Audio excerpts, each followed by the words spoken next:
Dito sa Central Visayas, tinatayang halos kalahati ng kabuuang naiambag nito sa pagtaas ng employment rate ng TESDA sa loob at labas ng bansa. Umabot kasi ngayon sa 85% ang bilang ng mga TESDA graduates at certified specialista sa buong rehiyon. Kabilang sa mga key employment generators dito ang sektor ng turismo, construction, ICT at BPO. Dalawa ang binigyang parangal at pagkilala bilang Outstanding TESDA Specialista para sa taong 2012 ay mula sa Central Visayas. Isa na riyan si Marites Taghap ng Batuan, Bohol. Matapos graduate ng Computer Secretarial sa TESDA, nagtrabaho siya bilang clerk sa Batuan College at pag may bakanteng oras ay nag-aaral naman siya ng secondary education. Ngayon, si Tesna ang head ng Computer Department ng paaralan at kasalukuyang katuwang ng TESDA sa pagsusulong ng programa nito para sa mga kabataan ng Batuan.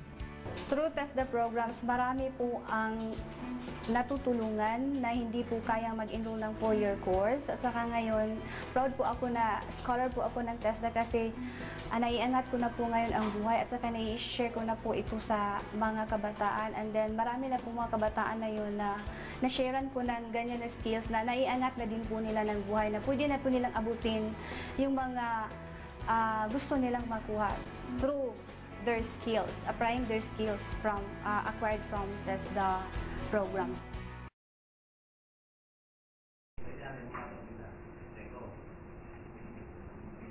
You won the TESDA Idol in 2012.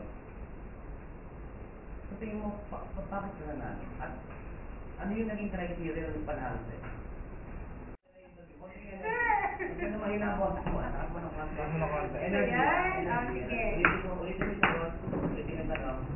Lagyan mo na energy. Kung ano na natin muna dito, ay, may lapel pala doon. parang ina-assist mo yung mga students, kinakausap ko natin. Hindi ay kayo sa one to? Wait, siguro. Kailangan pa? Oo. Kailangan pa. Punuin natin.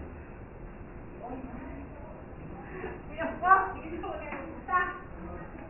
Kaya may makasuko. Relax, ma'am, relax. Hindi ko pa ang shoot ko.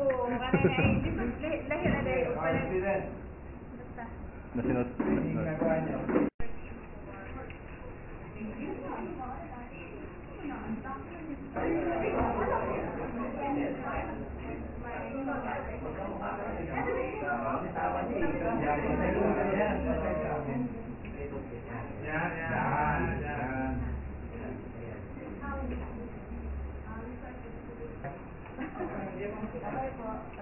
Just talk nothing as a break card. Unless it's transplant.